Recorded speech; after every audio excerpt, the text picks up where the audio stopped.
right. Welcome to Gamers Two Cents, where we're the gaming pros, not uh, the gaming pros, not the gaming bros. Here we Fucked it up already. My You fucked it gosh. up. All right. Anyways, let's You said the start. gaming pros, not the gaming bros. Uh, We're the gaming bros, not the gaming pros. Yeah, that's what yeah, you're supposed to say. yeah. I'm gonna call that Anyways, the pros. oh my god. Calling you out like it is, bruh. Anyways, continuing. PlayStation. We're gonna start with PlayStation news. There was ads. Did you guys see those? Ads in our PlayStation. What do you mean? Elaborate. There was three ads they brought out. And one was of a woman. She wakes up on a truck, and her truck is impaled on some kind of like tall skyscraper. The other one is a fishing ship bringing down some kind of creature, and a guy cuts it open and climbs out of the monster. The other one is two guys crash their spaceship, and they're trying to hitch a ride, and some lady, Spanish lady, just drives by them because looks weird, the ship. But yeah, those are the ads. And it says it's only, what does it say? Karma, did you see them or no? It's part of their new campaign. Basically, it's Happens called- on PlayStation. It happens on PS5. It's Five. a campaign. It happens on PS5. It's part of their campaign to say like, oh, look at these amazing games and features that we have in PlayStation. Please come over to PlayStation 5 because it's the coolest shit ever. Now, I find this interesting because the ads are very artistic and they're weird. They remind me of like PS3 ads, basically, like those weird artistic ones. Um, and it's cool now, right? But why do they have to do ads so like this late into the game when they're obviously winning and stuff? Sounds stupid, but I think personally it says it happens on PS5, right? Is a That's my thinking. I think it's just a little pushback against Play Anywhere. Because if you can play the PS5 games on their system or whatever else, you just, it's there. But I think this is a targeted ad just to slightly counter that, saying these type of moments happen on PS5. But that's still weird that they release these expensive ads. That's just my take on it. And that goes into something else because they had revealed a user named Amethyst, revealed cross buy icons that was added since March of this year on PlayStation's backend. Now, if you saw the icons, it says cross buy and what does it say? PS5 P/PC. That's new. It's not something old. So, are these advertisements gearing up to build up for that? Or you can get it on PlayStation? Because there was always been rumors that PlayStation might gear up a PC launcher to fight against whomever else, And I think it makes sense to me in the long run if I was a business guy. But you never know, plans can change. I think it's still, I don't think PlayStation wants their PS5 game, PlayStation games on Xbox unless they put it on it, right? It's their choice. I think they're still a competitor, but that's just me speculating for the future and stuff. Yeah, and like this isn't something new. PlayStation has done cross buy. They've been done it earlier. With PlayStation 3, PlayStation 4, and PlayStation Vita, where I've gotten games, and when I buy one, you cross buy into the PS4 version, and the PS3 you buy it on PS Vita, and PS3 you get the PS4, PSV. It's PlayStation's one of the earliest, pretty much. I think the only company, if you guys can remember, that's ever done cross buy first. So, yeah, speaking of the ads, what are your opinions on the ads? Whoever's watched it, obviously, probably half hasn't. Conrad, what do you think of the ads? And I onto that, after, can you, What do you think of the cross-buy? What is your speculation on the cross-buy icons and stuff for both of you? Yeah, so the ads, I mean, they're obviously really like they look like good quality ads. They're expensive ads, but they're fun ads. It reminds me a lot of like kind of like what you mentioned, that like old era of advertisements that they used to do for the PS3. That was back in a completely different time when they made ads like this all the time, where they try to get you super hyped for PlayStation, and it worked a lot of the time. And these literally, like I said, they don't. They're pulling these up obviously to try to get people hyped up for PlayStation 5 for some reason. And I think it is, like you said, might be something to do along with the fact that they are obviously shifting in a way that there are a lot of other games are coming onto the PC market. So they might be trying to promote people to stay loyal to the actual PlayStation while still being able to cross buy, which I think, as like I said, to clarify, you didn't mention is this cross buy button. It's not official. It's a data mined thing, as in it's in the files. It's there, but that doesn't mean that it's going to be implemented anytime soon. Correct. It's It there. is official though. From that's play. They put it. Sony has put that there. Yes, it So is. It's data mined information. So it's the files, the coding, everything is there in PlayStation, ready to be implemented. But it might not be implemented for. It could be implemented next week. It could be implemented like years from now. It's just there. It's just waiting. Basically, there's no set date for when it's actually going to be put out. But it's still interesting. A cross buy feature that, like I said, it has been in the past where PlayStation has done a cross buy, where if you buy like the PlayStation 3 version, you also get the PS Vita version. You also get the PS4 version, things like that. But they've never done a cross buy where if you get the PlayStation 5 version, you also get on PC or something like that. And if they start implementing that, that's going to be the first of its kind. Honestly, I don't know anyone else who's done that, and it's going to be very huge, basically. Yeah, so I'm excited for that. Like I said, that'll be huge. Place Sony will be stepping into a really new market that no one's really ever done. And like you said, it seems like they're hinting towards the route that they're going to try to make their own PC market. I don't think that they're going to just stay on Steam and uh, Microsoft's market forever. They're probably going to try to do their own thing eventually. I don't know if you have anything to add on that half, your opinion on any of these. I think this is great news. Yeah, if they make a PC market for them, that would be a good idea. I just think they're a little late to the punch on that end. I think this is something they should have did way sooner. Seeing how a good chunk of the games for PS5 you can get them on PC for Steam, but overall this is a good move. Not enough quite yet to make me buy the PS5, but it's a very good move. Wish they did this sooner, like I said, because then I would have way more games that I could play for the PS5, because I have at least like probably maybe like 4 to 6 games that came out for PS5. So if they would have did this earlier and I had a PS5, this would have been cool. But yeah, this is good. I looked at the trailer while you guys were talking. The official stunt jump trailer where the lady was getting out of the truck on top of a building. That was pretty cool.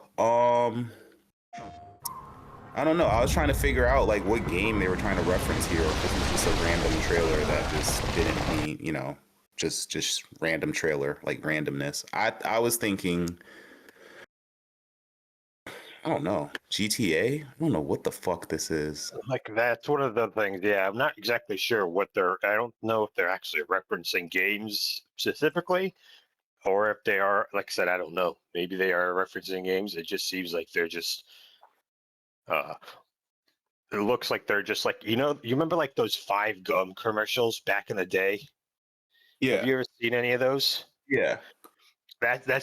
It gives me that kind of vibe. Whereas they're literally just saying like, "Look how fucking awesome we are."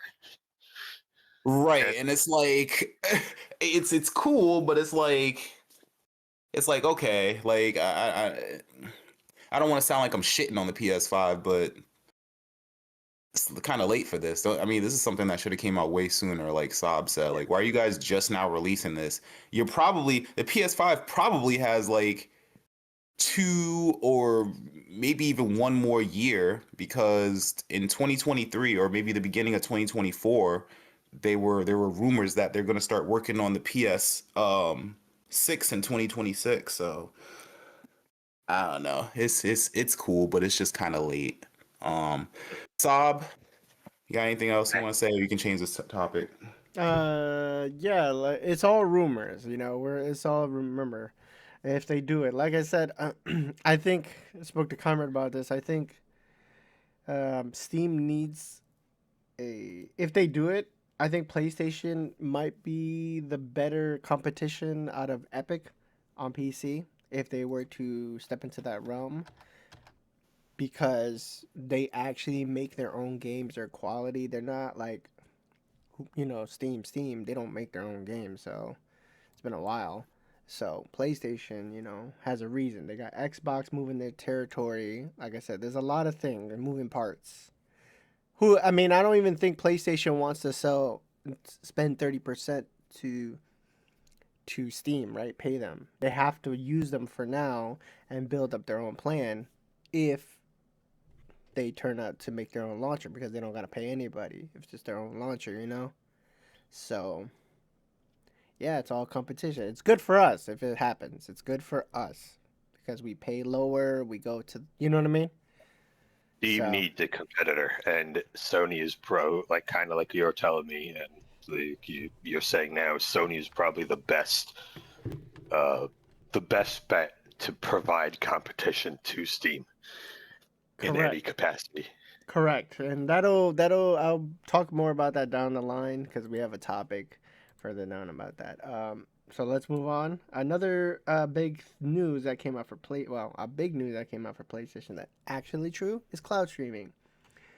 The PS Portal, as you know, is a companion and it's only used for remote play, which is local. You just use it locally. You just sit on your couch if somebody's using the TV or if you just want something in your hand, small screen. Now, PS Portal on November 5th and 6th got full cloud streaming. Um, that means if you have PS Premium, you get to stream, uh, says about 2,880 games available to stream just straight to the portal. You're connected to somewhere if you're somewhere else, not at home, you can play games. Bam, right there on the portal. No need for a PS5 anymore. That's what that means. That they had a cloud beta for PS Premium members last year. I don't know if Conrad's a premium member, and he may not have known that, but yeah, they also updated it where the PS Portal has 3D audio support for games that use it, and they got a password system and a network status screen that just shows all the information, how good your internet is, all that bullshit, BS basically. But yeah, so this is a huge update. Like I said before, you don't need a PS5 to play games. What do you think, Conrad? I think I don't have premium. I have extra. I've always had extra. Premium is what is it? $169 a month, or for 12-month subscription. Extras 135 for a 12-month subscription. So like I said, I have extra. I just Essential doesn't give you a lot of the stuff, but the extras basically the extra is the same thing as what it was before they started separating into premium, extra, and essential. Extra is the one it has the most feature complete one, basically. But no, I don't have premium, and I didn't know about this until you told me about the PlayStation Portal, and I think this is excellent. This is what the Portal should have been when it released. Like when the Portal first released, it should have been something like this. And this is excellent because, like you said, now like you can stream games directly from your games library or from their catalogs, from any of their classics or their normal catalog, directly to the portal from anywhere, as long as you have a connection to the internet. And like I said, this is excellent. It should have been like this in the beginning. Like this, if it was like this in the beginning, I feel like the portal would have done a lot better than it did. I mean, it did well, but it would have probably sold a lot more units if it was like this What are in you the talking initial about? stages. What are you talking about? The PS Portal was is the best selling accessory Yeah. last year. I'm aware it did Out of really well, and everything, I think it would have done even all better. gaming, Was what I'm saying. all gaming stuff. We're talking about PC to Xbox to Nintendo. This thing is selling. Yeah, and Or- it would have sold a lot better if it was able to be streaming from the beginning. Saab is what I'm telling you. It's a good addition, and I'm happy that they did it. I'm surprised that they didn't do it back when it first released, but now it's here, and I might actually want to buy a Portal now because, like I said, it's a good alternative. You could play your PlayStation catalog anywhere now, instead of just literally having to be within earshot of your PlayStation. You don't even need the PlayStation anymore. It's a good feature, and I'm happy they implemented it. I don't I know, agree Half. with What do you Comrade. think? Yeah. I agree with you, comrade. This is a good idea, but they're like way too slow with this shit. Like I actually forgot Portal even existed because of just how they kind of fumbled it. But this is a good idea. I'm all for this. Makes life easier. Sorry, my cat is doing things. The Yeah, only it's thing, cheap. like I said, It's cheaper than the. the only sad part is, like you said, you do have to get that premium version, which is the most expensive version of PlayStation.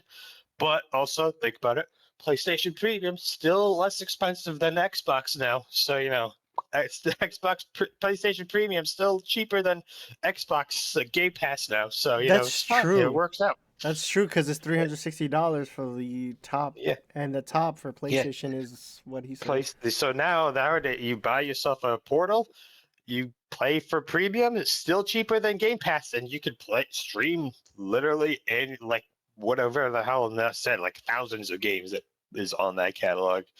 So it's a affordable option now, and it's actually good that they implemented it. I mean, it's actually, now that I think about it, yeah, it's an appropriate time that they did it to compete with that little Xbox fiasco. But like I said, it should have just been with the Portal initially, and I'm just surprised that they didn't do it back then. I agree with you, Half, on that. I personally think this is a slow implementation because everybody's talking about it. Even I talked about it for years. The handheld. I think the PlayStation handheld is coming, and this was a test. I think it's like you said. You forgot about the thing, but I think it was just a test.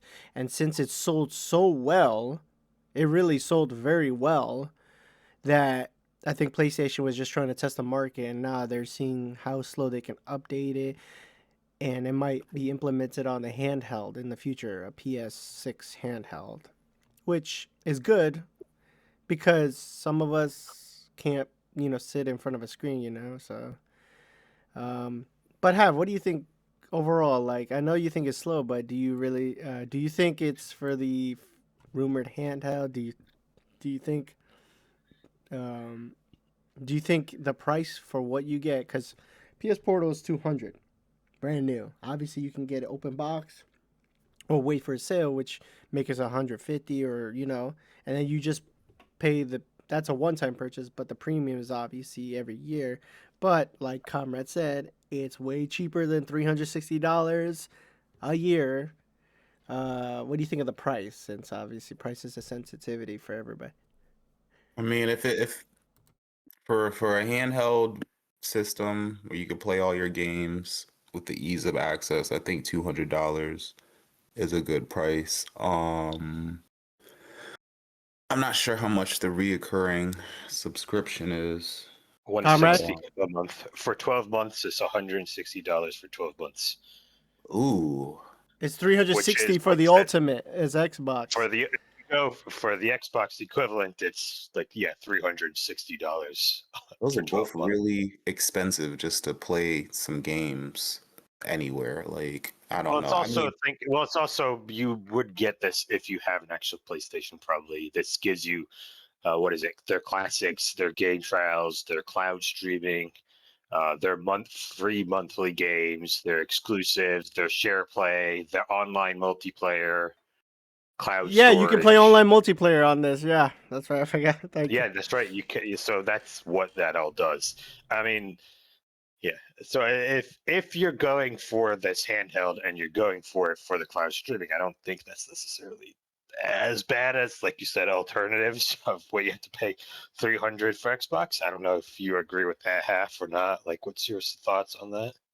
Oh, I would go for also, PlayStation instead of Xbox if I had a also, choice. also, the sad thing is, Yeah. this is also remember that cloud streaming, Xbox is a monopoly in cloud streaming. Okay, for things. However, Xbox cloud streaming is still the worst out of Nvidia and PlayStation. They both do much better in gaming cloud streaming. Be surprised about that half. How can you be a monopoly or close to it of clouds, Microsoft, and still suck booty against Nvidia cloud streaming and PlayStation cloud streaming? How? You were there before Sony. How? You know? I'm not sure. That's why everybody's confused to this day. All the data people put up against it, Xbox does the worst still in cloud streaming for games. How? You were on the market there early. You haven't, like, it blows people's mind. This is a hell of a random take from me, but I just think Xbox just doesn't have good games like that. Like, I'm sorry, they just fell off after the 360, but that's my take. Okay, yeah, that is random, and let's move on. Anyways, Rockstar. This is Rockstar news. Red Dead Redemption 2 sells 79 million. It passes the fourth on the all-time gaming list, which was before it was Mario Kart 8 / Deluxe, which that came out on the Wii U and then the Switch. So it released on both. So yeah, Red Dead Redemption 2 just reminded me. I think it's well deserved. I still think it's one of the best stories I've ever seen in gaming. Bro, it is a beautiful game. Like, one of the best prequels you'll ever play. Like, you're not a fan. It's okay you're not a fan of Rockstar, okay? But my God, that story, heavy. Heavy. Who's not a fan of Rockstar here? No, but I'm saying in general, Who are you talking to? in general, I'm just talking in general. In general, Anyone. if you don't like Rockstar games, People love Rockstar games. What are you talking about? There's people who don't. Conrad doesn't like how Rockstar games play. He doesn't really play them. Oh, you don't, Comrade? I'm not a GTA person. I don't like Grand Theft Auto type games, but that's something else. Keep going. You are the first person I've ever heard who said they didn't like a Rockstar game. But go ahead. I like Rockstar story games are amazing. It's just like I said, Grand Theft Auto. It's fine. I'm not a fan of Grand Theft Auto, but whatever. That's besides the point. That's besides the Getting point. off topic. Red Dead Redemption 2, I think people should buy it and should play. It is a wonderful, wonderful. Yeah, the gameplay's slow, but get immersed in its world. Once you get immersed, judge it for what it is, obviously, but still get immersed. Ahead of it is Wii Sports with 82.9 million. We obviously know majority of that freaking million is part of the Wii because the Wii included Wii Sports with it. So that's where it did most of its damage. So hopefully Red Dead Redemption is going to pass it. There's a rumor also for, I don't know if you guys know, Red Dead Redemption 2 is also might be getting an enhancement for PS5 the current gen systems. So it can run 60 frames, but that's a rumor. So you know. So it might sell more because I would buy that, to be honest. But yeah, good luck to it. I hope it passes Wii Sports. Rockstar, I told Comrade a long time ago, I think Rockstar eventually when we get older, I think they're gonna, if they keep releasing these games in the quality it is, they're gonna have a lot of games on the top list, pretty much dominating, because they sell like hotcakes. But yeah. Uh, Another news, which is Rockstar as well, is that this is the biggest news. Okay, Red Dead Redemption. We already made comments about. This is the biggest one. GTA 6 is delayed to November 19, 2026. Oh, my heart broke, bro. It got cracked. I want to play this game. And will we ever see GTA 6? Everybody's saying that they think even if it gets to that date, it's going to get delayed again. Um, I know I don't have to be a fly on the wall. I know everybody in their gaming office, bosses, are scrambling from big to small. They say, "Oh, we gotta work hard. Make it before that November 19th date. We gotta, so." I don't have to, like I said, I don't have to. I think that's true. Everybody's like working like crazy to beat that date. But yeah, what do you guys think of the big GTA news? What's your comments, comrade? I mean, honestly, like I said, there's been so many delays for GTA 6. It's like unsurprising that it's another delay for GTA 6, but I'm sure the entire industry is panicking because everybody knows once this comes out, nobody's buying anything other than GTA. It's a guaranteed fact. So everybody, like you said, is probably scrambling to get the get their games released or change when their planned release date is. Uh, I don't know if you're gonna mention or not the what was it? The Empire State Building official Twitter posted a little thing about GTA 6 as well. Anyone saw that? Mm-mm. The Empire State Building official Twitter posted, "It took 1 year to build me." With in relation to the Rockstar games getting delayed till 2026. That's funny. So everybody's getting in on it. It's just kind of funny. Uh, but I I think. mean, Go ahead, comrade. go on. Yeah, that was a I was talking just gonna point. say, I don't know. The gaming companies could be scrambling, or they could be looking at it like they're probably gonna push this shit back again. Because this is like what, the second or third? I know they pushed it back at least 2 times so far. Might even be the third time, but I don't know. I'm not looking at this and thinking. I'm one of those people where I'm not going to believe it's out until it's actually out and released and I can look up and see people reviewing it or I have the game in my hands. But until then, all these dates and stuff, this is just fluff to me. So I'm just kind of watching everybody get riled up over this. Like, they're just pushing their game back because they want to make it better. But I wouldn't hold your breath until you actually until it's like a week from the game. Other than that, all these dates and stuff, this is just smoke. I would take these dates with a grain of salt. They could push it to 2027 for all we know, once it hits like the middle of summertime next year, which is what I'm anticipating. And now that this is on record, we will remember this. But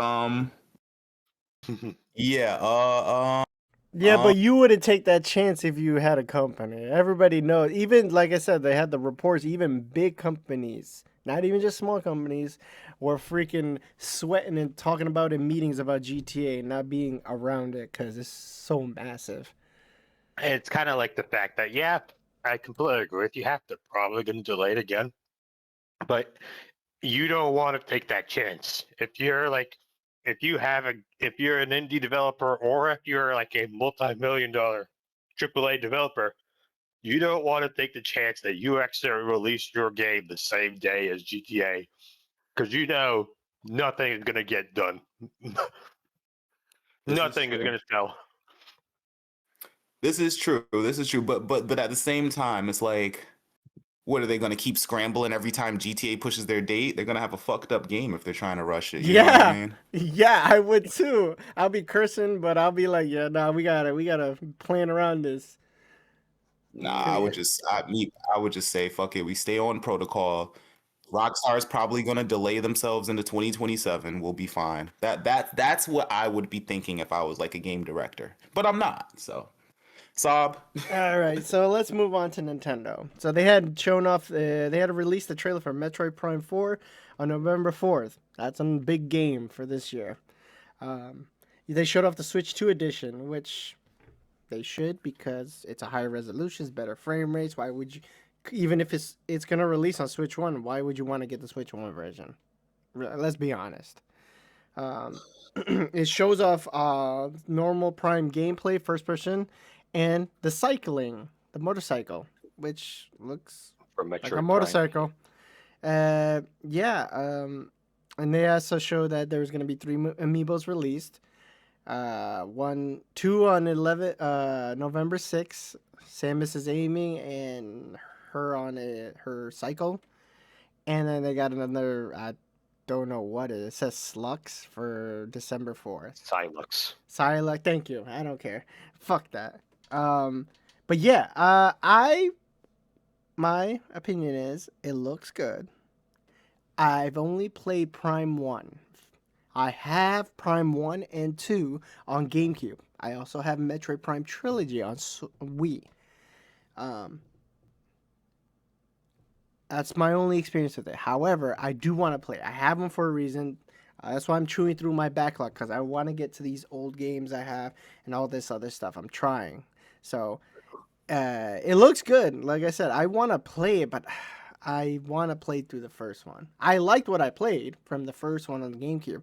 I really did. I went to a point, and obviously back then get busy. You know how it is.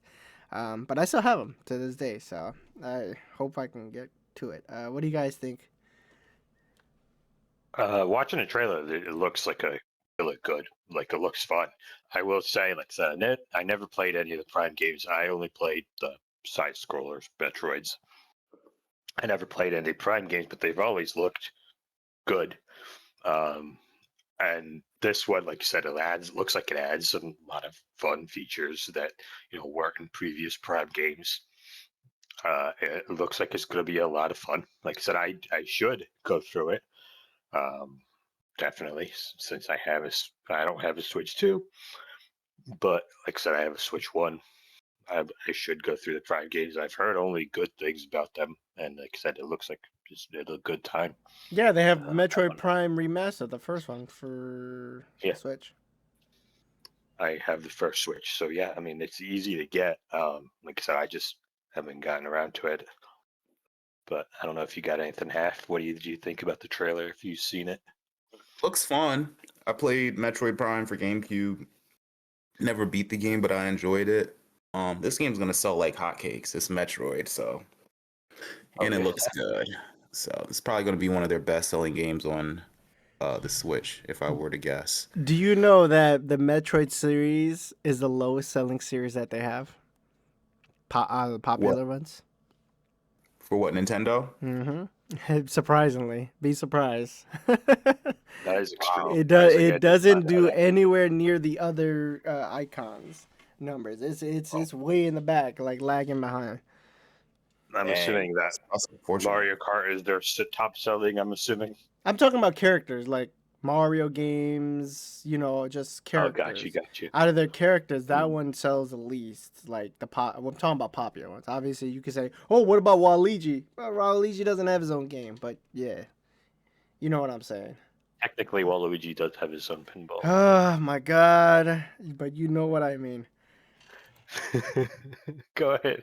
All right, so continuing. The U.S. Patent Office had the director, John Squires. He actually personally ordered a re-examination of the patent to summon the character and let it fight. It's number 397 patent.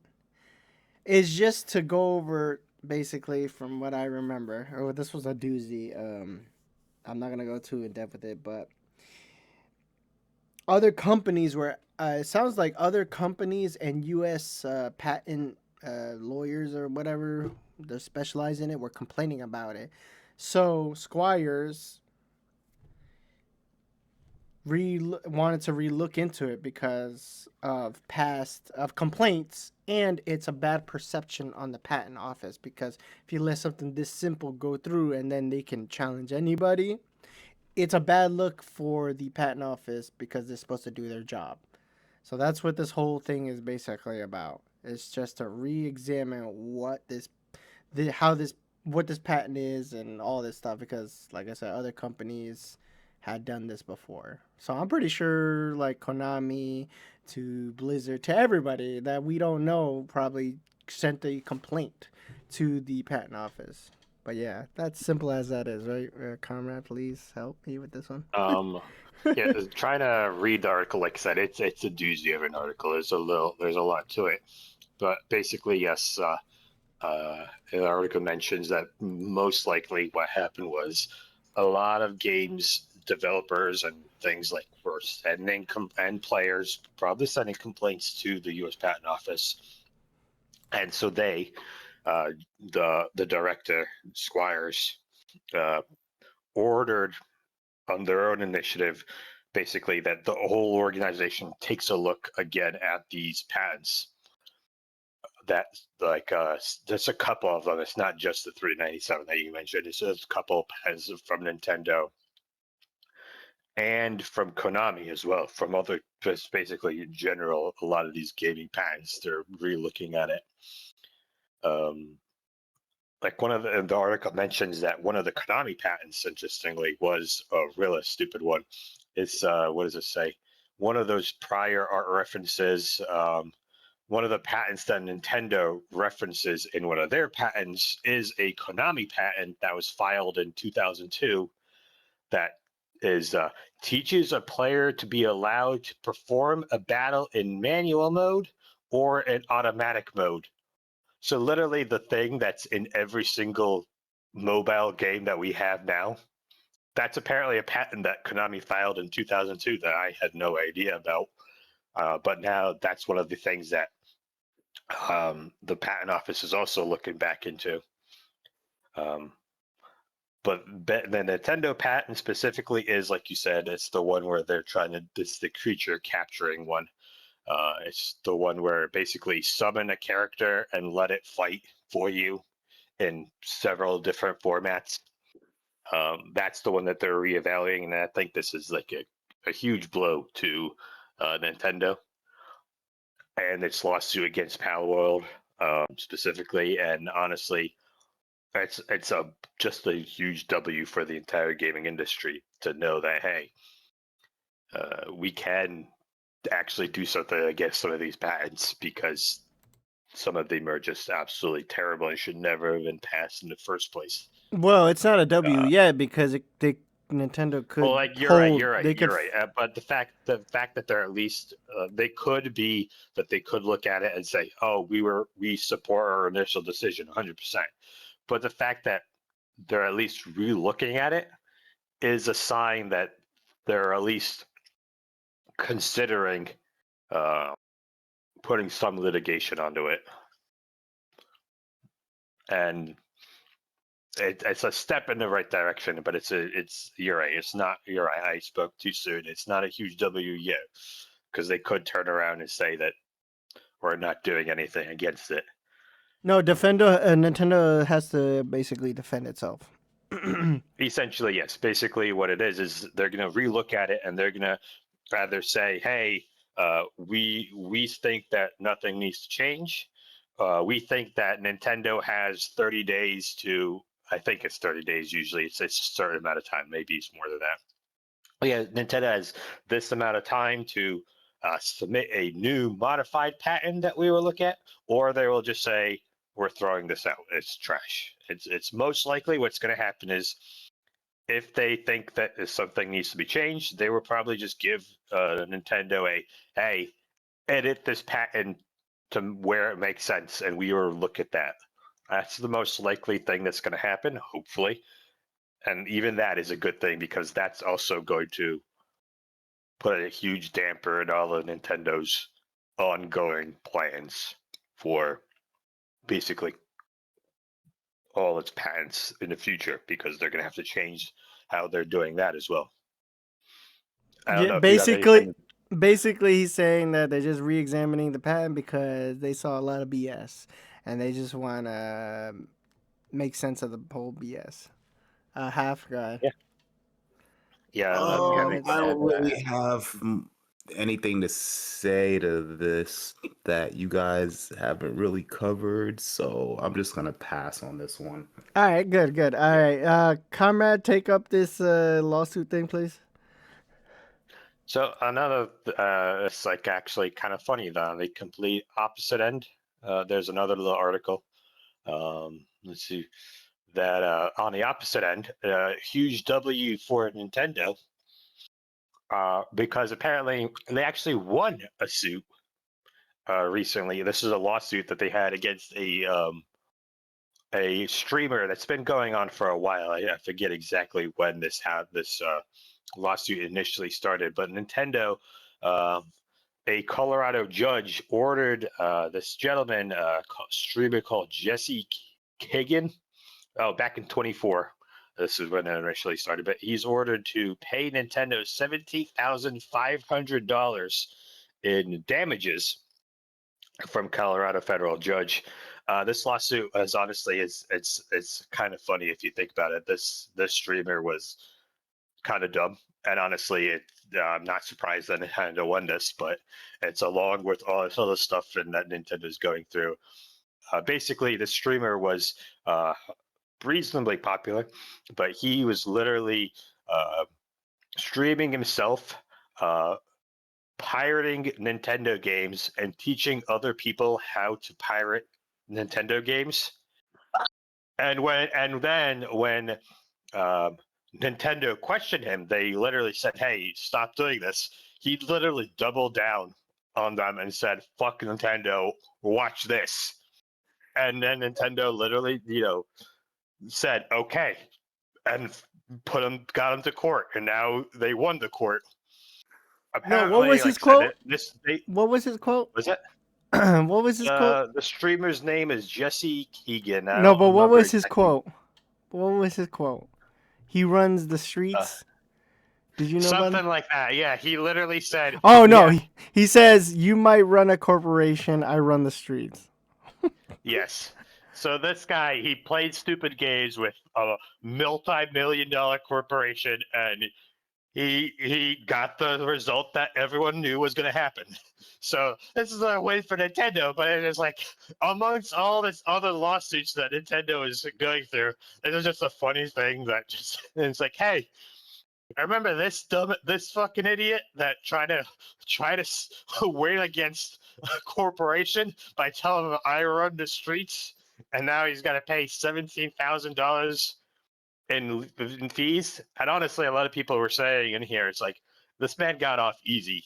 The fact that he only has to pay $17,000 is way less than what was initially proposed in the court cases. Nintendo was trying to go after for him for like millions, and the fact that he only has to pay 17,000 is actually like a lucky break for this man. But it's Half. just another like funny thing about like play stupid games and win stupid prizes. So yeah, Basically, he's like, do you remember the scene from The Dark Knight, Half, when the Joker burns the money? It's not about the Yeah, money, it's about sending a message. That's why he got off so easy. that guy's nuts for that, man. I would have said, like you said, 17,000. Wow, bro, you definitely got off easy because they could have just. yeah, I mean, most people don't even have 17,000 laying around, but still, like they could have just completely just took you for every fucking thing you were worth until you died. But stop jumping on that shit, please. But that's funny though. Overall, that shit is funny. That's all I have to say. So I can tend to my cat right now. That Get is off yeah. that is funny. So yeah, let's move on. Good job, comrade. Good job. Um, so the next one is about the state of PC distribution. 2025 report done by Rocky. Don't know who they are, but I guess they're well known into doing surveys.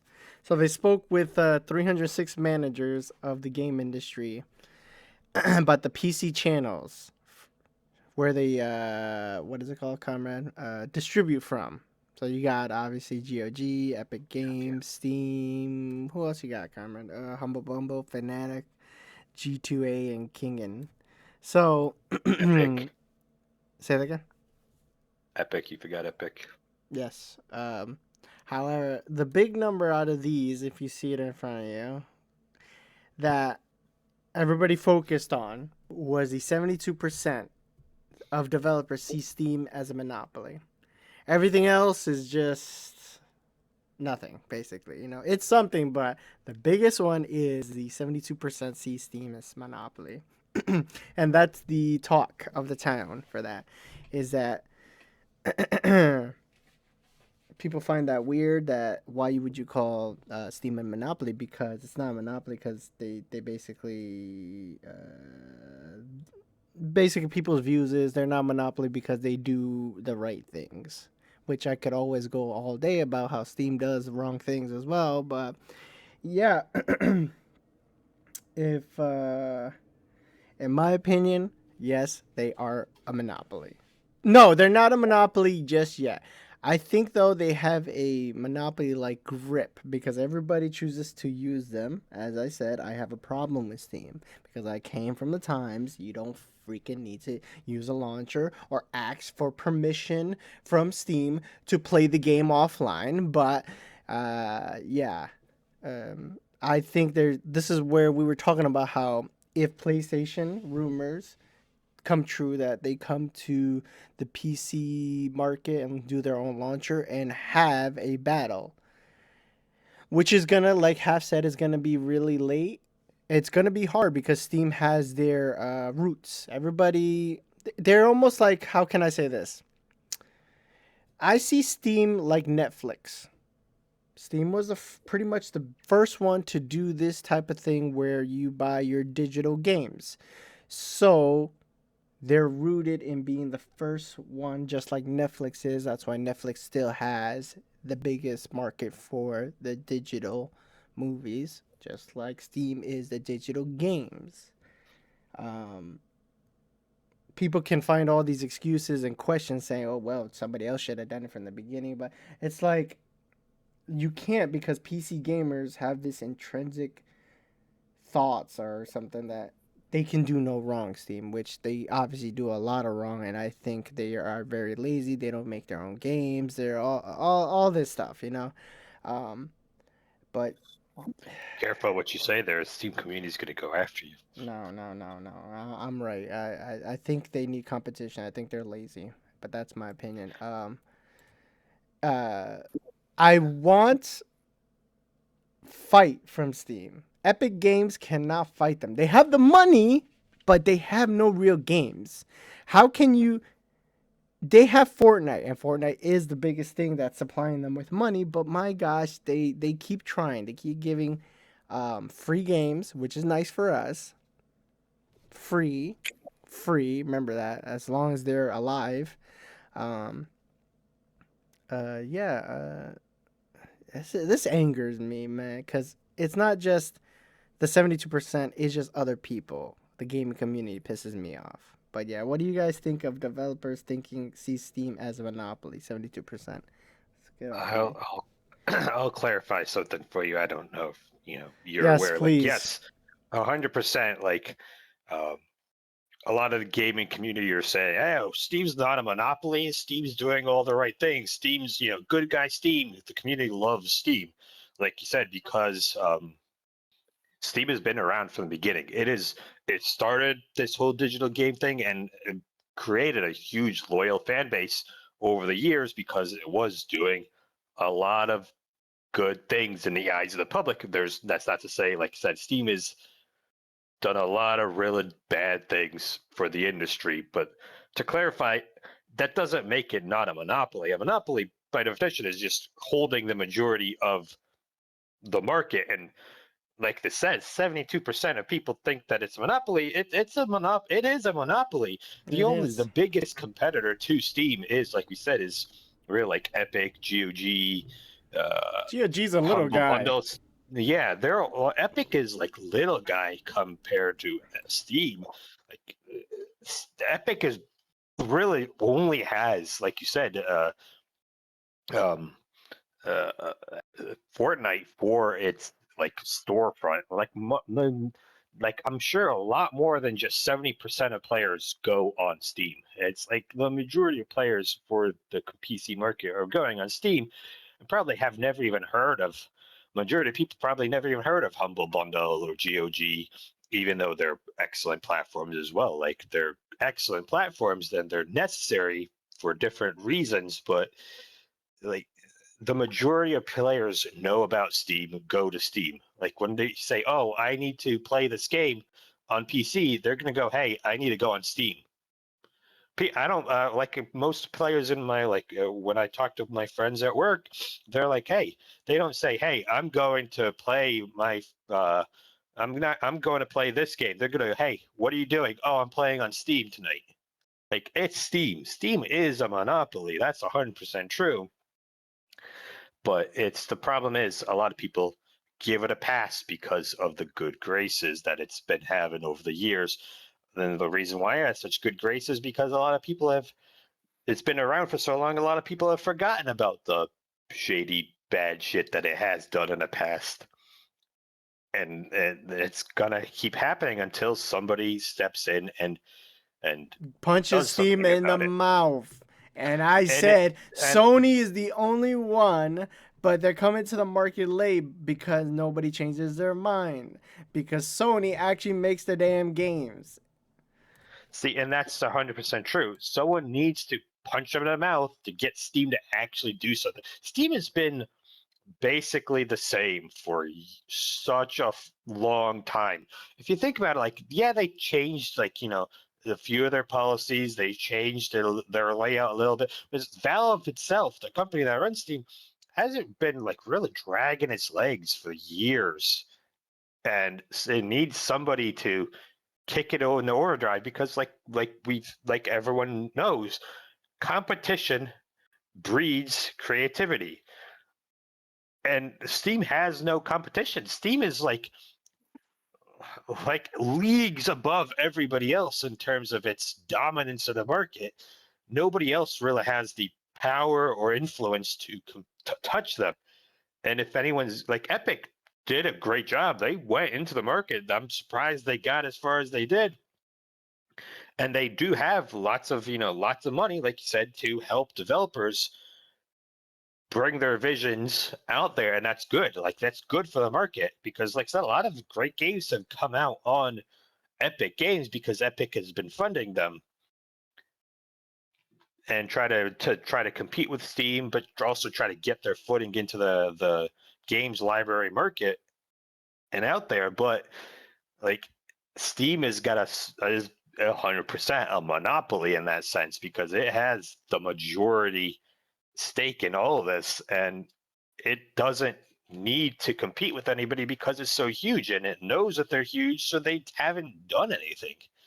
So they need someone, some of the big boys, to come in and like give it a little kick and say, "Hey, do something, because if you don't, we will." I think Uh, I think Sony is the best one to fight it. Will it take a long fight? Yes. I think Epic has a chance because all these kids nowadays grow up with Fortnite. So imagine they get a PC. Fortnite's only on Epic launcher, by the way. So imagine that the kids grow up to adults and only spend money in Epic. However, there are still games that are cheaper. Let's say Repo is a type of game that, what if it releases only on Steam? Then they have to get Steam. What if they release on Epic and Steam? I People are think going to go. They're going overall to the go to Steam friends, more than Epic. Yeah. right, the friends are gonna drag them to Steam, even though they can buy it on Epic. So it's a hard fight for them. Like you said, I think they did go far, but I don't think they're doing enough. I think Sony is the only one with the power to do something ish, but I don't think they're gonna beat Steam. It's hard. It'll take a long time. If it was Sony or Epic, both of them, it's just gonna take a long time because they've been around for years and the roots are so strong. But yeah, Have, what do you think?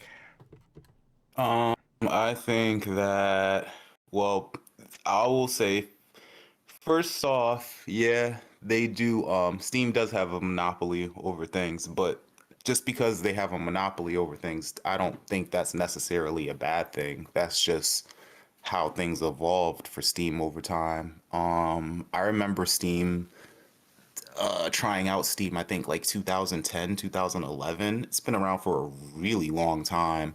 Yeah. I wasn't really into it back then because I didn't really have a powerful laptop.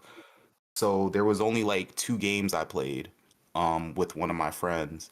Now you fast forward time now, I have a way stronger laptop, actual PC gaming laptop, and I started really getting into Steam games in like 2022. Um, I love Steam.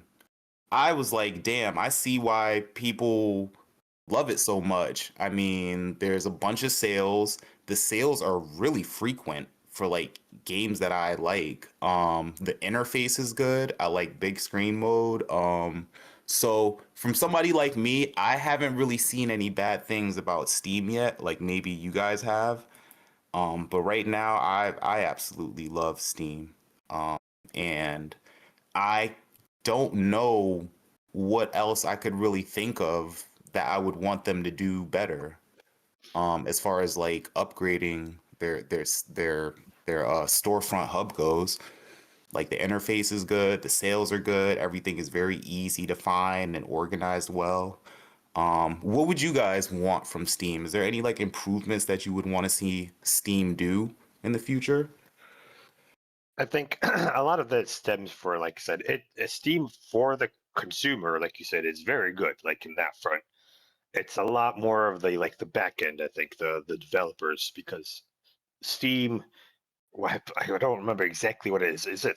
I don't know. Maybe if you know, Sab, is it 30% that Steam takes from the developers from every purchase? Do you Yes, know, Sab? So yeah, 30%. every time you buy a game, if it's on sale for $1, or if it's full price 60, if it's full price $60 game, Steam gets 30% of that. Versus other markets like Epic and GOG and it's a considerably less margin. It's a smaller number. So more money goes to the developer and all the other markets. That's one of the things that Steam has a lot of big reputation for, is on the developer side. That's why a lot of developers don't necessarily like Steam, is because, like I said, it's the biggest market. If they want to release a game online, they have to put it on Steam because that's where they get the largest um, market. That's where they're going to get the most people to see it. But also, they're gonna be losing out on 30% of every single sale that they make um, because Steam is going to take it. Versus if they do on like GOG, or if they do it on Val, or no, so if they do it on GOG or on Epic or Humble Bundle, all those take a significantly smaller cut. Um, uh, you know, like So, Tekken. You know how Tekken uses the Unreal Engine. Any game that uses Unreal Engine, if I remember, um, if they release it on Epic, they take 0% revenue, a cut or something like that. What is it, Carmen? Do you remember that? It's something along those lines. I don't know the exact details of that, but they basically, if you use the Epic engine, you're already paying for Epic's Unreal Engine.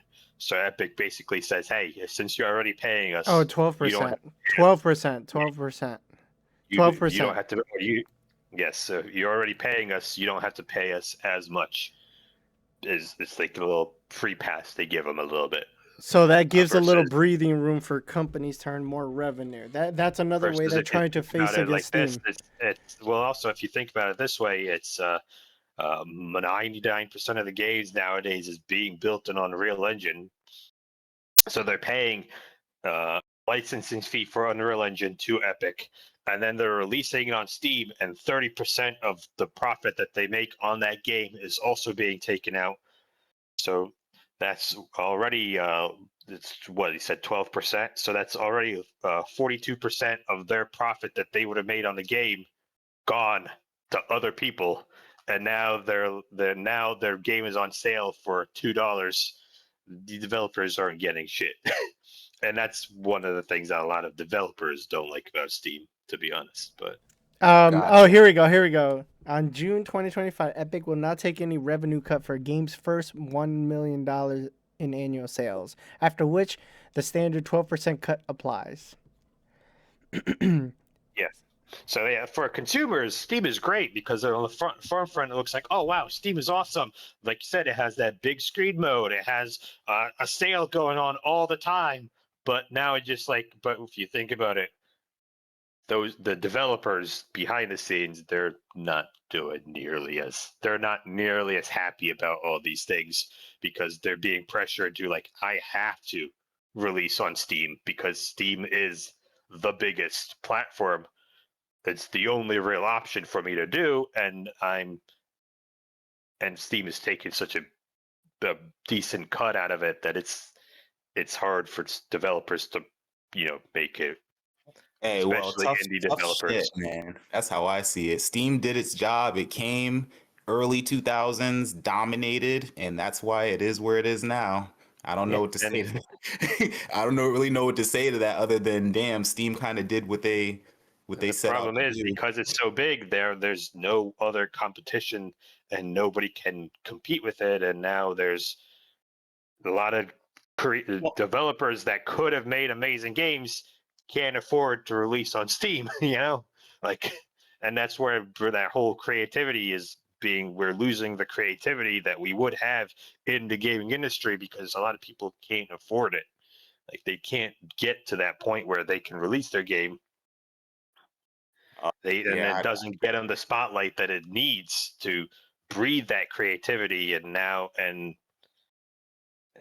that's the I part can't. where they need some I competition. understand it, but I can't fault Steam for that. That's not Oh, Steam's fault. 100%. Like, it's not Steam's fault, but it's like it got to its point, but now it's dragging its legs. Basically, is my biggest thing. Is yeah, it got to the point and it did a great job, but now that it's at the top, it's dragging its feet and it's not doing anything to. It doesn't need to do anything, basically, like you said. Right. It Like, it doesn't. doesn't need to do anything because it's at the top.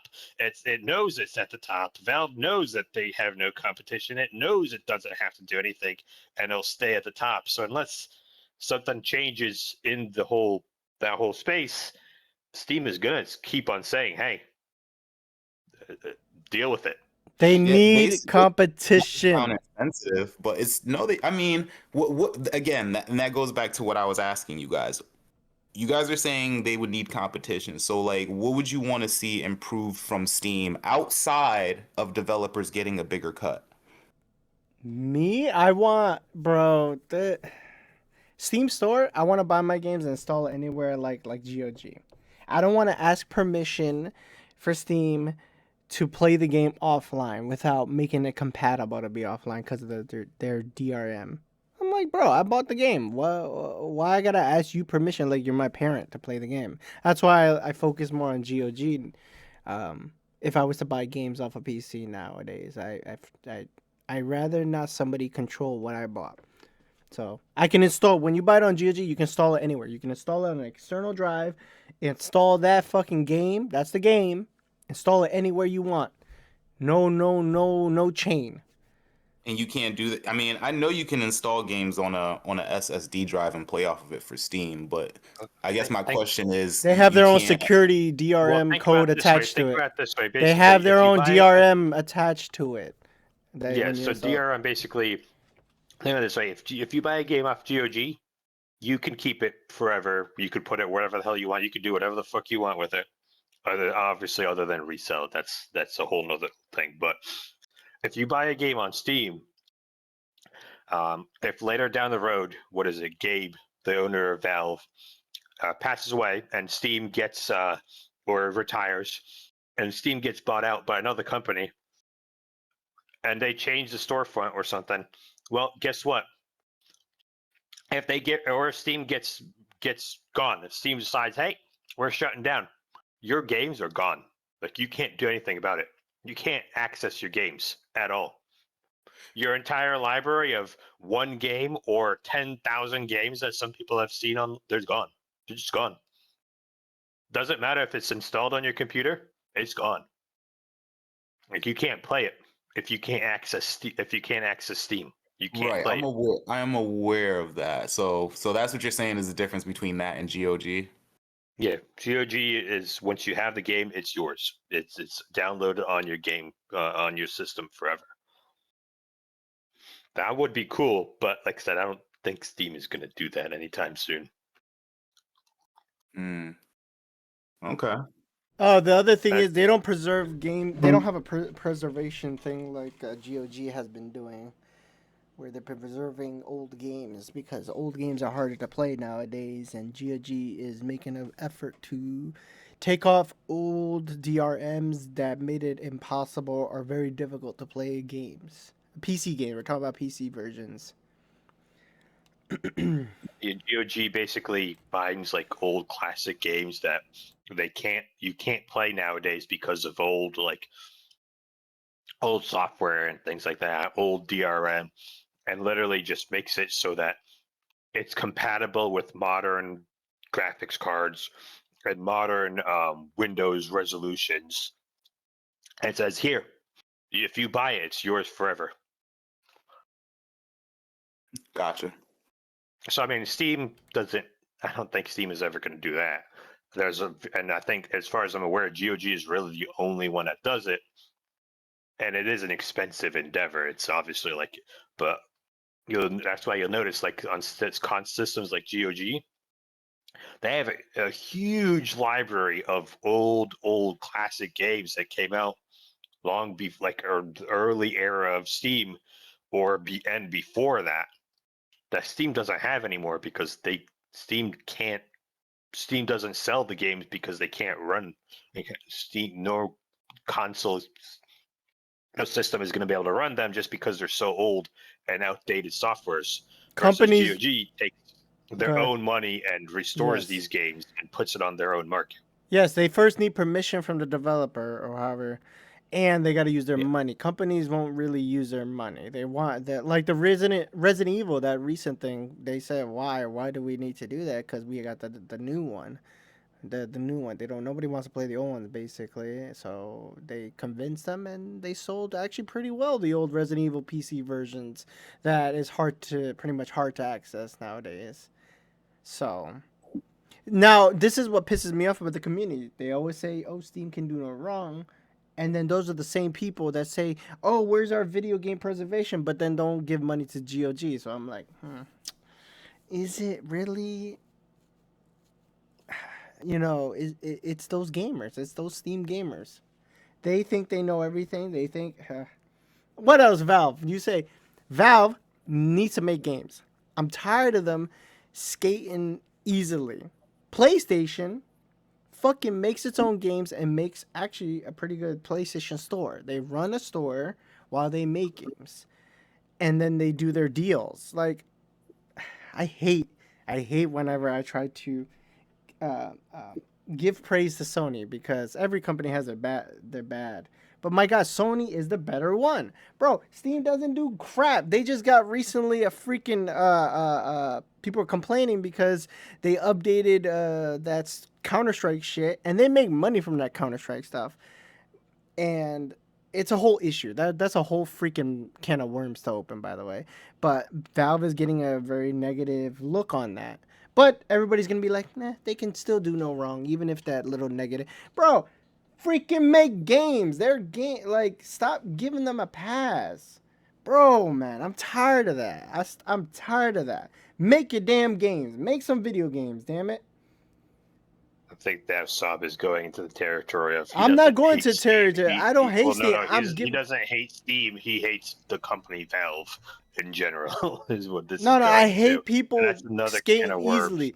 I'm just saying, I hate that they get an easy pass because they make such a decent store, bro. Fuck off. Anyways, I'm gonna move on because I'm pissed. That is way beyond what Half was asking, and that is way more involved of a conversation. Now we could be here for another hour and listen to Saab rant about Valve and its bad practices. And I'll be right, damn it. Anyways, Amazon had layoffs. They cut about 14,000 jobs. Early reports were playing at 30,000. This is across it, right? But the game studios got the heavy hit, meaning we're probably not going to see any more uh, big games from Amazon. Basically, they were trying to go into the gaming market like Netflix did, and they suck. So they decided to say "F it," and we're gonna just use AI to make games and phone games and all that stuff. That's the gist of it. They Amazon is a publisher of MC Soft's Throne and Liberty, Smilegate RPG Lost. They also developed and published New World. That was an MMO. It was, I think it's their biggest game, or the only game Yeah. they had made. So yeah, they announced that the final DLC is gonna be released, and that's it. So f all the New World players. They are still working on a new Tomb Raider game with Crystal Dynamics because I think Amazon has the rights to Tomb Raider, and they're working with Maverick Games on an upcoming world driving game. And what's the other game? Conrad, we played it. March of Giants. Yes, and the Lord of the Rings MMO. No, that actually got canceled, by the way. Did it? I thought they were still working on that. You can correct me if you want. I don't know, but I think updated from this thing they canceled it. Okay. Yeah, March of Giants is the other one then. Yeah, that we played that. There was the open beta for that recently. That was Okay, this is a big news because it's obviously Amazon. That's the reason why. And looking back at this, personally, it just shows that it's not easy to make games. Amazon and Netflix thought they could buy big companies or do a AAA, and they say, we could just waltz in here because we got a lot of money and people will buy it and we'll make mobile game and all that. But no, apparently it's really hard. It's really hard. So that's my view of this. Is it suck that it's a loss to gaming because, like I said, competition breeds creativity and it's good for us. So for the MMO genre and all that stuff, that's bad because New World could have cut into the, what is it, World of Warcraft, all those stupid MMOs that I don't like. But yeah, what do you think about this news? honestly, like you said, it's not easy to start from nothing and break into the gaming industry. Obviously, like bigger companies that already have their footing in it are able to do it a lot easier. And this just proves that there's like it's a money sink trying to build a good game. And then obviously like New World, even in the beginning, New World failed like on multiple fronts. And Amazon tried to literally do light support on it. And it's a decent from what I've heard, it's a decent fun game now. But I think that Amazon just sunk too much money into it and they're just like cutting their losses and just saying, hey, final patch and we're done. But now that they're basically having a skeleton crew in their gaming division and only focusing on AI games, it's unfortunate. I don't know if you heard, was it their new game that they're releasing as like one of these AI games? What is it called? Courtroom Chaos. Starring Snoop Dogg. Basically, it's supposedly like it's supposed to be like one of those things where you have a little microphone or something and you have you make a court case based on with your friends, basically saying something like, "Oh no, my cookies are a bit." I think that's what they did in the trailer. They have released a trailer for it. If you want to see it, it's pretty funny. I'm not gonna lie. I'm not funny as in ha ha, but it's just like the absurdity of it. Like it's fucking Snoop Dogg as your fucking court judge, and they're like talking, "Oh no, my cookies are missing," as the case, and Snoop Dogg proceeds over a case of with AI, basically on what happened to your cookies. I don't know how it's gonna work out. I don't know how good this AI is, but it seems like it's Amazon is going in the wrong direction if they're trying to go into the gaming. Yeah, they're shooting themselves in the foot before they even get started. The I hell, mean, man? yeah, I mean they already dipped their foot in the gaming sense, put the foot back up, and they're like, "Fuck it, we're just gonna throw pebbles into the lake now." Instead, they're just like, "Are you watching the trailer right now? Huh? Is that what's going on?" No, I read the article and I'm just like, oh, Amazon made games. I didn't even know they made video games. Like, what the? I mean, like I And then, said, March of Giants. Saab and I played that. It was a fun game. Like I said, it's basically a MOBA, but they changed it up in a sense. Like no other MOBA is quite like this one because, like I said, there's little building components into it. You have to you have to build defenses and things like that, and you get to command the minions. So it's a new spin on a MOBA, and I think it'll and like I said, they just did I was wrong, not the closed beta, it was the alpha. So it's still an alpha, and there's still a lot of room for improvement in that game. And I think it'll be a fun game once they fix a few quirks to it.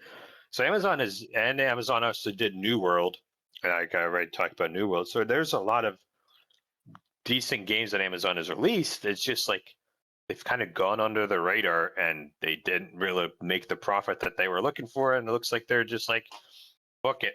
We're just gonna go with cheap slop from now on." if I was them, I would, and they wanted to like try to make a way into the gaming industry, I'd say they should just make some super anime, bright colored shit like Genshin Impact, and people will eat it up. Just add some new features that are different from all the other games out right now. If that shit's stylish and fun and bright and it has, the mechanics and the gotcha stuff in there, people are gonna eat that shit up. And yes, I'm talking to you consumers who are listening and play those shitty ass games because you guys still keep playing those shitty games every year even though they're fucking slop. So Well, that's how I feel. they decided we're not going to go with we're going to go with the even less effort approach and just go straight to AI slop instead. And people are And going to people eat are that probably shit up, I'm sure. exactly. Yep. Exactly. I don't know. Saab has more of an opinion on this, but on AI slop that is being released by Amazon.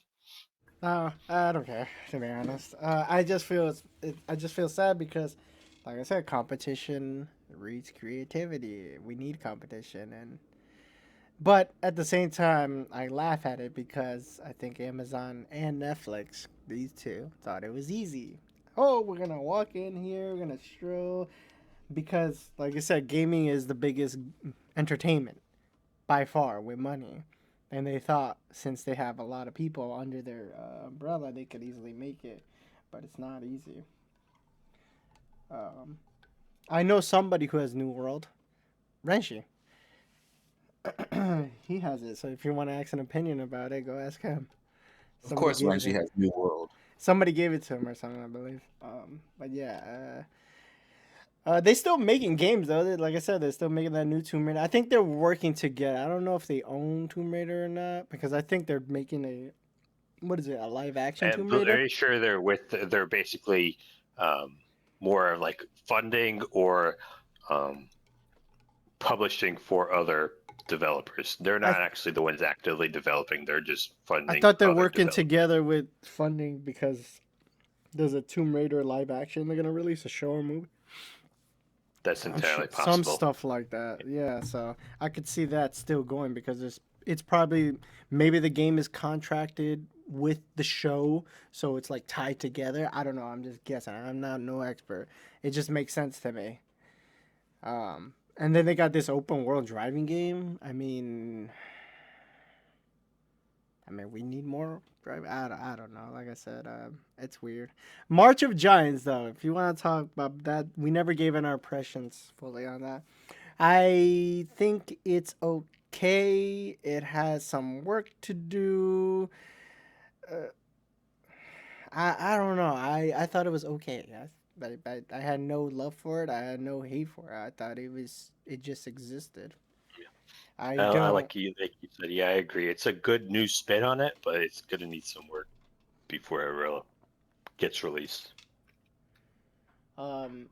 Yeah. So what you do is half is that you collect these kind of like um, uh,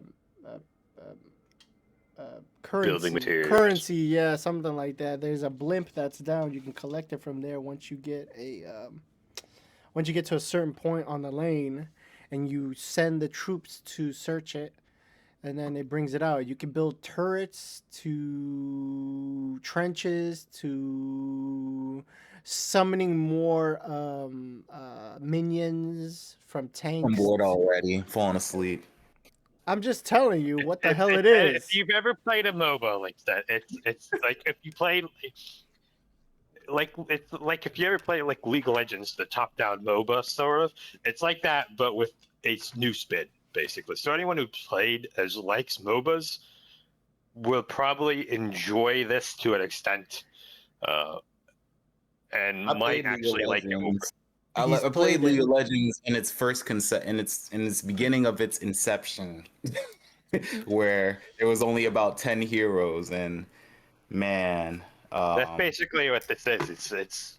It's only there's not that many heroes at this time. There's only like 10 giants that they had or something like that. I'm good on I enjoyed Carman throwing. Yeah, I And was like throwing hard. he was throwing hard, but yeah, it's basically a real time strategy. You just order more troops on minions on the field if you want. That's basically what it is. It has a If you're real time interested strategy. on watching me throw, I have on my Twitch and YouTube gameplay of me and Saad playing the March of Giants Alpha. Oh yeah, that's right. You can see him throw. But yeah, You beyond could that, watch me rage and throw a lot because, like I said, I still had absolutely no idea what I was doing, and I was getting decimated by these little tiny dudes that these guy kept sending at me, and I was immediately dying. Like fucking hell. That was fun. but yeah, that's all we got to say about that. Now let's move on. I think this was something we're gonna bring up a topic about opinions. Half was talking about it. I think we were talking about it. Half. I think I brought it up, or you did. What makes a casual gamer? Was that really And what takes you beyond being a casual gamer? Is it right? Half? um yeah. I think it's all about your mentality, your mental state. You can be a casual going into a tournament and just play for fun. That's my take. I think Saab, you can correct me if I'm wrong here, or others might feel like once you start playing in tournaments, you're no longer in the casual realm, and now you are a competitor. I And think, that's where me and Saab had our split there. and we're not just talking about tournaments, but in general, what makes you more? I think once you make a time and effort to follow a schedule to enter a tournament, and that's not easy. I think that's when it becomes you're becoming more than a casual. I think once you start streaming or you play a lot of games, depends on the number of games you play as well. I think if you just play Fortnite all year and you maybe play under 5 games, maybe I call you a casual, or 10. It depends on my view. It can always change, but yeah, I think once you enter that, that's going beyond. You're trying to go beyond. Obviously, if you stick to it, then I think you go beyond it. Cause it's not easy. I'm telling you, it's not easy to stick to a schedule. Oh, next week, yeah, around 2 p.m., Friday or Saturday. Oh yeah, I'll be there. And it's funny because I told somebody this because he was talking about that, and there was these predecessor streamer, and he was trying to go into this tournament. It's an official tournament by the company, and he was trying to build up a team. I said, "Hey, it's not easy to do a tournament because not everybody's gonna stick to the schedule and stuff." And I was telling him that literally. You can ask him. He streams. His name is Wet Dogs, and I said it's not easy. I was telling him I used to be in tournaments. People just have things that come up, and like I said, it's just hard. And then when the time came, he was streaming it for them to practice. Like two people didn't show up, and he's calling them on the phone. He's like, "Hey man, we agreed to this time." He's like, "Oh man, I completely forgot." You know, it's like I told, and he was laughing and he's shaking his head. I told him I was there. I was like, "I told you, it's not easy. It's not easy." But yeah, comrade, what do you think? What's going Well, beyond being a first of all, I casual? appreciate that you guys apparently pre-planned and discussed this beforehand, so you had topics that you wanted to talk about of this, and you just throw me under the bus, all right? With my own opinion right off the dome, I see how it is. So, I agree. I see where you guys are both coming from. And my opinion on that is basically, I'm kind of leaning more on half side. It's about the mentality.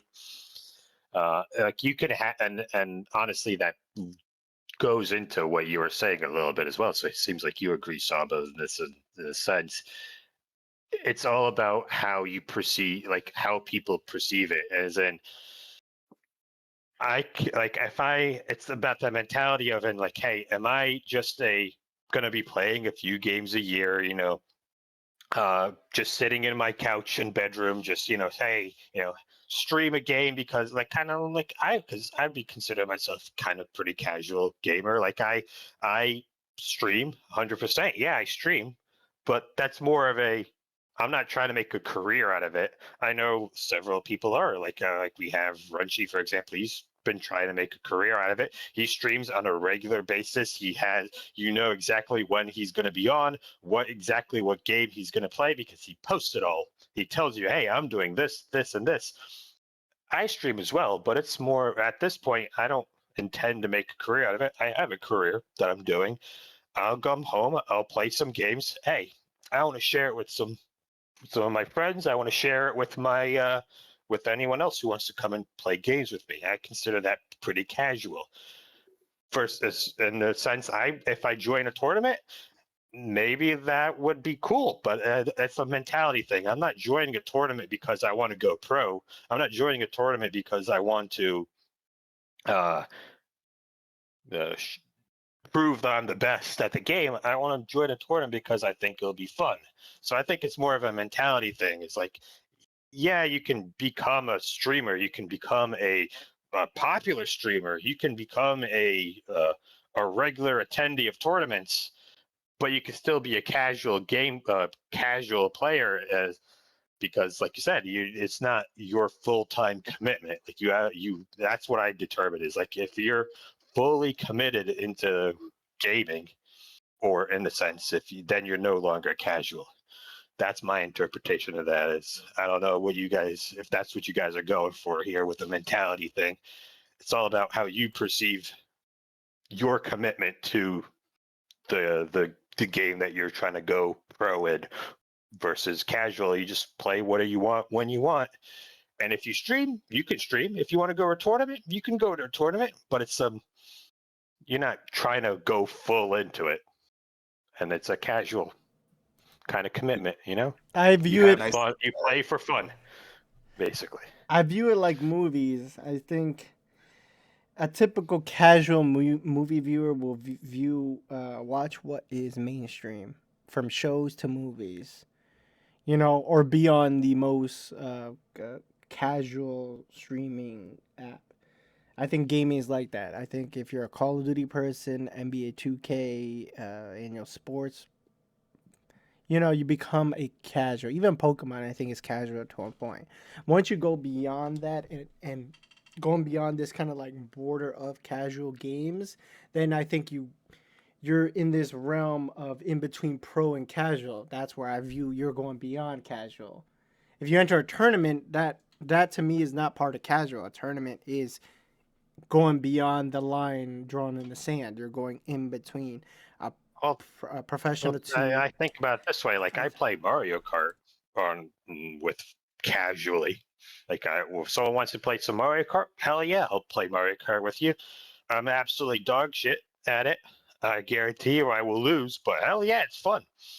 I play Super Smash Melee. Hell yeah, I'll play Melee. I'll play Ultimate. It's fun. It's a fun game. I've been in a tournament of both Melee and in not Mario Kart. I've never been in a Mario Kart tournament, but I've been in a casual tournament like that was for the GameCube back in the day when there was a little local tournament in my town. I played in it. I got absolutely smashed, but I had fun. I don't consider myself a pro Melee player. I'm a casual player. I play whenever I can. I have fun. And it was just one of the things that's, hey, we have a tournament going on. Do you want to join? Hell yeah, I'll join. I'll have fun. Learn a few things from actual, better players than me. I had fun. It was a good time. I don't consider myself I still consider myself a casual player of Melee. Yeah, so that's why I differ, my opinion. Was that? So that's how I feel about it. Basically, your sentiments is how I feel about it. Yeah, it's the difference of opinion. Yeah, I can join the tournament, but it's my mentality is to join the tournament to have fun. It's not to join the tournament to compete and be the best. Like, yeah, if I'll go there, do the best I can. Like, I will go in, I will play I will play the best game I ever had. I will try to win, 100%. You're not going to join the tournament with a half-assed effort. But I mean, I'm not there because I'm going to make a tournament. I'm going to go on the next tournament, and the next tournament, I'm going to be the best there ever was. I'm not doing that. I'm still, hey, I don't want to leave my town to play a tournament, but if I win, they'll be like, hell yeah, I'm going to gloat to every single person I've ever seen. I'm like, hey, I won this tournament. Fuck you all. Hell yeah. Hell yeah, I'll do that if I win. But I'm not going in there to do it for that. I'm not doing it for the clout. I'm doing it because I'm there. I want to have fun. Right. All right. I want to test my skills against players that are also in the same scene that are, just as good. But that doesn't mean that I don't think I'm going pro. Yes, and that's my mentality for these fighting games and competing in competition. So for all you people who are still listening to this point and you know of me, that is the mentality I have. Stop calling me a competitor and trying to say I'm trying to kick everybody's ass. Okay? I'm trying to kick all y'all ass, but I do this casually. Just because I practice does not mean I am trying to be the best in Connecticut or the tri-state area, for fuck's sake. He's a lab rat. That means that takes effort. See, I play from the heart. I'm a heart player. So I don't go in the lab. He's not a heart player. I just go in there and adapt or go to just play in the heat of the moment. Over here, Hap is like, oh, I'm going to go into the lab. I'm going to put my glasses on. I'm going to have my rat face on. And I'm going to be a lab rat. Nah, I don't lab unless it's necessary because I don't like being. That's beyond casual. When you start going, you're studying stats and shit. That to me, no, I will argue that. I'll argue that it's not, because if you want to get better at the game and win, and winning equals fun, then you just have to do what you have to do. It's part of the game. It's part of playing the game. It's still part of the fighting game. But that's part of the fun is winning. Let me do a clarification as well. Let me add an addition on a game that you like to talk about a lot, Predecessor. You recently, isn't that what you do? You go into the game and you build all these weird items that everyone tells, oh, why the hell did you build that? That doesn't go well with your build. You're literally in the lab. You're testing weird items and weird plays in quick play, so that you could play ranked afterwards. That's literally what you're doing. No, I don't. I do that in ranked. Like when I'm Revenant, I build armor in ranked, and people were saying, "What am I doing?" I'm like, "Nah, I don't feel like." Well, hell yeah, you're literally. That's even better. You're literally in live testing your weird things. Like, it's the same thing.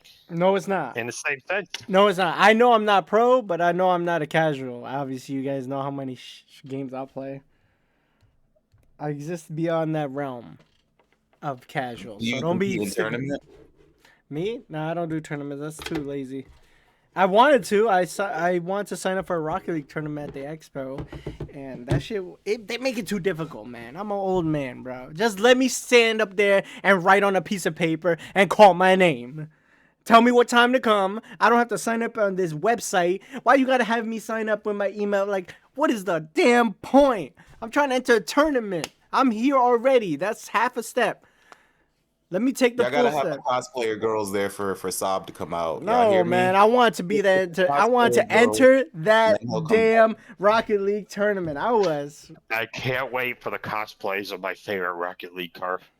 Yes. Anyways, let's move on to the last topic, game impressions. You guys have any game impressions? Karma Ooh, has Tormented nothing. Souls 2, man. That shit You is fun. hell Fun, yeah, fun, bro. fun. I almost regretted streaming it because I got stuck. But the way I got stuck wasn't entirely like the puzzles in that some of the fucking puzzles are obtuse than a motherfucker. Like if you don't know if you've never played chess before, you're not gonna solve the like one of the beginner I puzzles play unless Chinese you go, checkers. huh? Chinese checkers? No.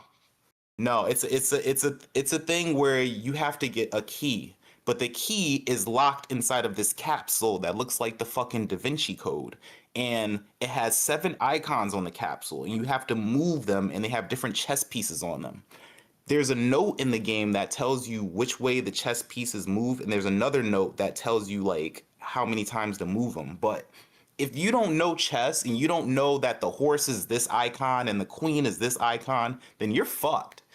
And it's just like that I don't like about the game. There's some puzzles that are just so out there where it's like if you don't have certain real world knowledge, there's absolutely no way you're gonna fucking figure this out without going online. So but besides that, the game is very fun. The atmosphere is so fucking sick. You walk around with either a candlelight or a gun in your hand. If you switch out to your gun, you have to put out the candlelight so it gets really dark and shit. Makes it spooky. Um, if you don't have your gun out, you have to have the light out most of the times. If not, the screen will just get really dark and you'll hear this sound and you'll die within a matter of seconds. Still recommend the game, but man, those puzzles, some of those things are bullshit. Absolute bull. There was one I did earlier that looked like fucking. It was. I can't believe I figured it out without going online. I thought I was a fucking mastermind after I figured it out. And that's the other side of it. You figure the puzzle out without going online, you feel like a fucking genius. But some puzzles are just ridiculous. Overall, I still recommend that game to anybody who wants to play an old school Resident Evil game and wants a difficult game at that because that game is fucking hard. Man, even if I That's watch my you Like solve, the even if I seems like watch you solve that hard puzzle, I still see you as a dumbass. seems like the that's fine. puzzles in there are pretty indicative of old school uh fucking Resident Evil. They have, some of those puzzles in old school old Resident Evil games are hard as fuck, pain in the ass kind of games. They are. Makes sense. But I've never ran into a puzzle in Resident Evil where it was so out there that I had to have real world knowledge. Like there was always enough hints in Resident Evil for me to figure it out. This game, there's certain shit where if you don't know, you're fucked, bro. You are just fucked. Like Man, what do it's you mean you haven't read the entire all of Da Vinci schematics and know exactly what they all mean? Well, you no, fucking dumbass! Don't what's your casual reading like? Don't you Yeah, fucking you casual, listen to casual theology on your days off? casually.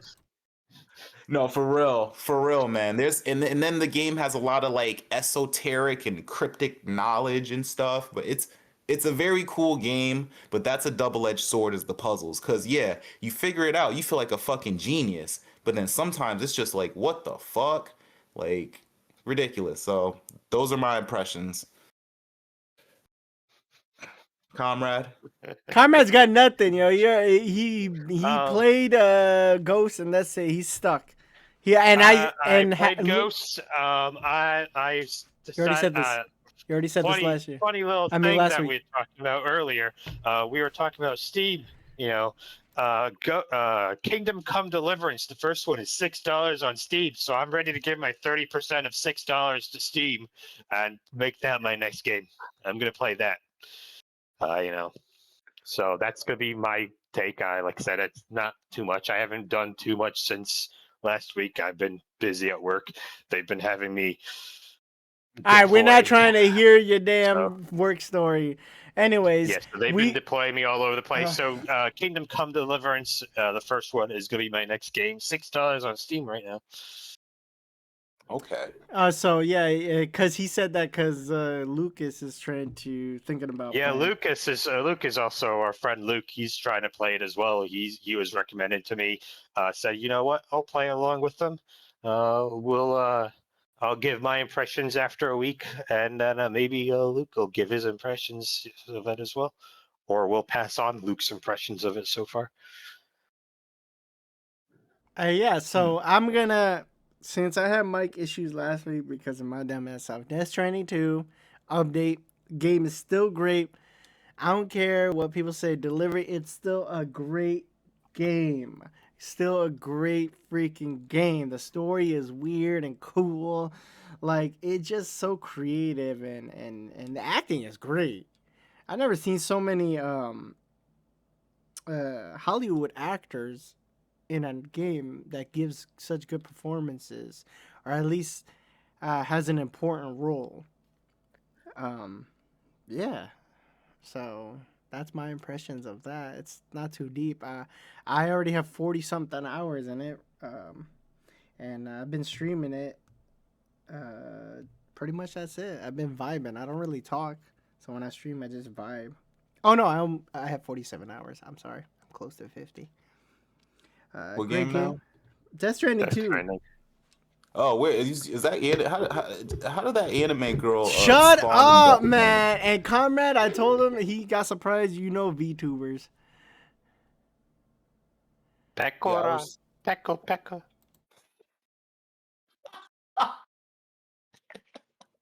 Yeah, he's dying. As you can hear, the mic can't catch him, but he's laughing his ass off. I was It's like, Dave was always it's shitting on me because Sob's always shitting on me for playing anime games, right? So I go in this guy's fucking stream and I see the most anime shit ever, straight up cutesy bunny girl. Like, I'm like, what the fuck is this in this serious ass game where there's like babies hanging out of this guy's back pocket and shit? Like, what is this? And Sob just couldn't say shit. He just had to hold that. He just told me like, just shut the fuck up. I'm like, wow, dude, you are playing an anime game. This is anime as fuck. It's not even just a little anime. This shit made it anime as a motherfucker. it's mostly because the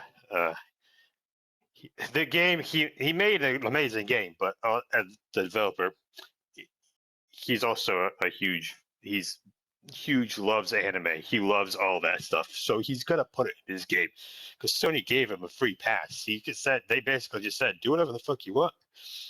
Death Stranding 1 was financially very well. Do whatever the fuck you want with Death Stranding 2. We don't care. All I know is it's a He did good whatever. game. He's Japanese. He's got his quirks in it, and I like it. That's my impressions of that. I play Battlefield Red Set, continuing to play that. I still like that game. It has its issues. My God, it has its issues. Hit detection. Just, I think it needs more players. But other than that, oh, I don't like it when there's a tank at the end. When there's one person with a tank, holy crap, does it get hard to beat a tank when it's the last one. I think the way they should balance that is it should have gas.